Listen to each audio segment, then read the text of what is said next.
نحمدہ ونصلی ونسلم علی رسولہ الکریم اما بعد اعوذ باللہ من الشیطان الرجیم بسم اللہ الرحمن الرحیم۔ سامعین محترم، اسلامی سال کا تیسرا مہینہ ماہ ربیع الاول انتہائی بابرکت، بفضیلت، عظمت و شرافت کے اعتبار سے انتہائی بلند مقام پر ہے، اور اس کی ایک اہم ترین وجہ کہ اس ماہ ربیع الاول کا خصوصی تعلق اور خصوصی نسبت آقائے نامدار سرور دو عالم سید الانبیاء حضور سرور کونین صلی اللہ تعالی علیہ وآلہ وسلم کی ذات گرامی کے ساتھ ہے۔ سامعین محترم، یہ مہینہ جسے ربیع الاول کہا جاتا ہے، اس کے مکمل دو حصے ہیں۔ اگر میں یوں کہوں، ربیع الاول اس نام کے دو ٹکڑے ہیں، دو جز ہیں، ایک ہے ربیع اور ایک ہے اول۔ ربیع کا مطلب ہے بہار، موسم بہار، اور اول کا مطلب ہے پہلا۔ ان دونوں جزوں کو جب آپس میں جوڑا جائے تو اس کا مطلب یہ بنتا ہے ربیع الاول یعنی بہار کا پہلا موسم یا پہلا موسم بہار۔ ایک موسم بہار کا وہ ابتدائی مرحلہ ہوتا ہے جس میں پھول اور کلیاں کھلتے ہیں،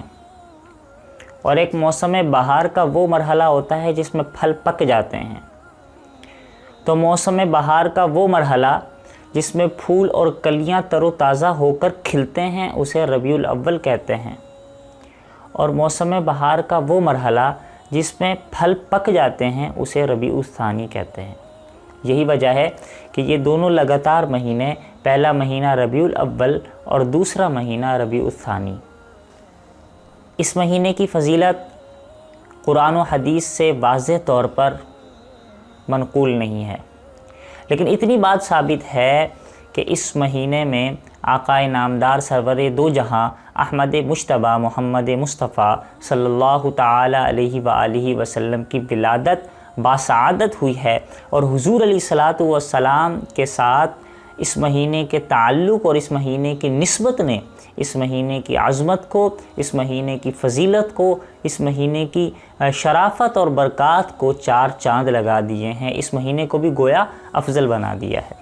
آخر یہ فضیلت اور شرافت اس مہینے کو حاصل کیوں نہ ہو؟ اسی لیے کہ سرور دو جہاں افضل الانبیاء احمد مجتبیٰ محمد مصطفیٰ صلی اللہ تعالی علیہ وآلہ وسلم کی ذات گرامی ایسی ہے کہ حضور علیہ الصلاۃ والسلام کے ساتھ جس چیز کی نسبت جڑتی گئی وہ چیز عظمتوں اور فضیلتوں کی بلندیوں تک پہنچتی گئی۔ اللہ تعالیٰ نے حضور علیہ الصلاۃ والسلام کے لیے جس قبیلے کا انتخاب فرمایا وہ قبیلہ بھی افضل و محترم بن گیا، جس جگہ کا انتخاب فرمایا وہ جگہ مکہ مکرمہ بھی افضل و شرافت اور محترم و مکرم بن گئی۔ تو اسی طریقے سے جس مہینے کا یعنی ماہ ربیع الاول، جس سال کا، جس سن کا اللہ تعالیٰ نے حضور علیہ الصلاۃ والسلام کے لیے انتخاب فرمایا وہ سن بھی افضل، شرافت اور مکرم اور محترم بن گیا۔ یہی وجہ ہے کہ حضور علیہ الصلاۃ والسلام کی ولادت کے سال کو اور سن کو بعض لوگوں نے عام الفتح والابتہاج کا نام دیا۔ عام الفتح یعنی کامیابی کا سال ہیں، فلاح کا سال، اور والابتہاج تر و تازگی کا سال، خوشی کا سال اور مسرت کا سال۔ اب اس مہینے کی فضیلت حضور علیہ الصلاۃ والسلام کے ساتھ نسبت کی بنا پر ثابت تو ہے، لیکن کوئی خاص عمل اس مہینے میں قرآن و حدیث سے منقول نہیں ہے کہ اس مہینے کی یہ فضیلت ہے تو روزہ رکھو، یہ کرو، وہ کرو۔ تو قرآن و حدیث سے کوئی خاص اور خصوصی عمل اس مہینے کے متعلق منقول نہیں ہے۔ اب اس مہینے کی عظمت اور فضیلت کو حاصل کیسے کیا جائے گا؟ تو اس مہینے کی تعظیم اور تکریم کو حاصل کرنے کا بہترین طریقہ حضور علیہ الصلاۃ والسلام کی سنت پر عمل کرنا ہے، حضور علیہ الصلاۃ والسلام کے ہر حکم کی تابعداری کرنا ہے، چاہے اس حکم کا تعلق عبادات کے ساتھ ہو، اس حکم کا تعلق معاملات کے ساتھ ہو، اس حکم کا تعلق اخلاقیات کے ساتھ ہو، معاشرت کے ساتھ ہو، سیاست کے ساتھ ہو، دنیا کے یا دین کے کسی بھی شعبے سے حضور علیہ الصلاۃ والسلام کے حکم کا تعلق ہو تو آپ علیہ الصلاۃ والسلام کے اس حکم پر عمل درآمد کرنا، حضور علیہ الصلوۃ والسلام کی ایک ایک سنت کو سیکھنا اور اس پر عمل کرنے کا عزم اس ماہ ربیع الاول ہی سے دہرانا اس مہینے کی تعظیم و تکریم کرنے کے جو ہے مترادف ہے۔ یہ اس مہینے کا تعظیم اور تکریم ہوگا۔